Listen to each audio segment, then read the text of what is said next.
So unfortunately, I did not get the scholarship for Ali Abdaal's part-time YouTuber Academy program. Of course, I'm very sad, disappointed, heartbroken, but what can you do, right? This is life. I mean, sad things happen to me, as you know, and will keep on happening to all of us. We just have to not be demotivated, but you know, take it one day at a time and be in the flow of life. I mean, I thought about what went wrong, why didn't I get accepted. I tried to write to Ali or Angus, but I couldn't hear back from any of them. I wrote them from Instagram, Twitter, email, even WhatsApp. I found Ali's number. So that's that, guys. What can you do? Sometimes life happens like this. I mean, I'm pretty sure I was the first one who sent the application, because they said the earlier the better. The first 200 applications will be considered. I did not go above the 2-minute limit. I answered all the questions in great detail. But of course, my guess is they don't really say why they didn't accept your scholarship application, but they say they only accept a handful of applicants. So let's imagine that there were a full 200 applicants, a handful, let's say 5. So 5 out of 200, 2.5 out of 100. So let's say 2 to 3, let's say 3 people got the scholarship. It means you have a 3% chance of getting in. So I guess they chose the best videos, right?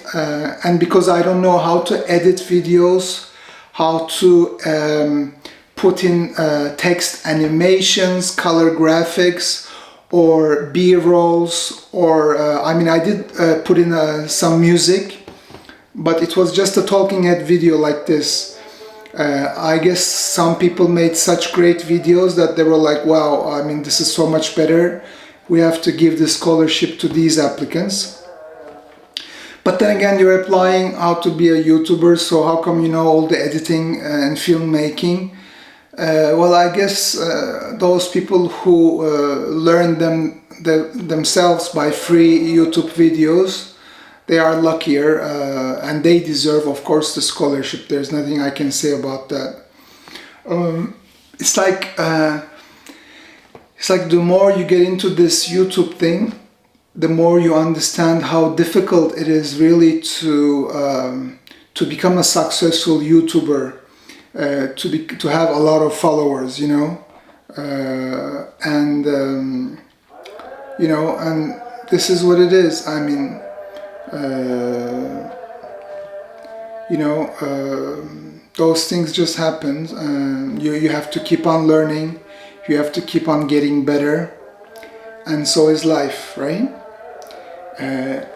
It's like there is a fine line between giving up on YouTube. Like for me, you are my friend, you are my therapy, and I really feel better when I talk to you, so I'm not gonna give up on YouTube. However, I do realize now, in July 2022, that it's gonna be so hard to have a lot of audience, to have a lot of followers. I mean, there are so many things to learn initially. There's such a difficult climb to make, to go to the top of the mountain where you reach a large amount of audience, which of course I want. I want my feelings, my message to go to as great an audience as possible. So that means this year, the 2022, will be a learning year for me, where I will learn to get my skills sharpened. First of all, how to edit videos. Secondly, learn the camera, how to take good A-rolls and B-rolls. And then, you know, learn everything I need to learn basically to make good videos. And then of course learn the YouTube great thumbnail, great keyword search. I mean, how will people find me is every single video should have a specific topic, and that topic should be in all the tags and the description of the video, and even when I'm talking the words, using the words in the video, so that the artificial intelligence of YouTube can find those keywords, and hopefully when people search for those keywords, it can start showing my videos, right? So this is all a very steep learning curve. It will probably take me a year or two to learn these things. Hopefully I won't give up and keep on learning. And then eventually I will be able to reach a broader audience. But you know, this is what this whole thing is all about. You know, it's not easy. If it was easy, everybody could do it. Everybody could get the scholarship, you know, to the course. I mostly wanted the scholarship to be part of the community, because you can find all the expensive online courses for much cheaper on the internet if you search for it. Like Ali's course was 1,500 US dollars, but you can find it for about 100 US dollars.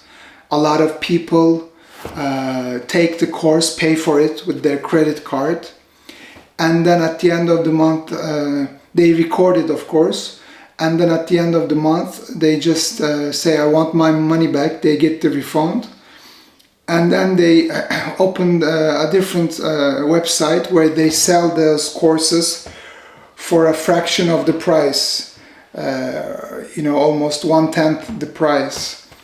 But I mean, even those courses, they're not very much different from the non-paid content on YouTube. I mean, imagine a course about becoming a successful YouTuber.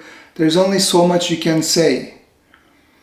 There's only so much topic that you can cover, right? I mean, you have to talk about how to film, the lighting, the microphone, the camera, and then you have to talk about how to use the keywords, find out the searchable keywords that people search for. For example, it's much more impactful to make a video about how to create great YouTube videos in 2022, as opposed to just titling your video how to create great YouTube videos, which is very general.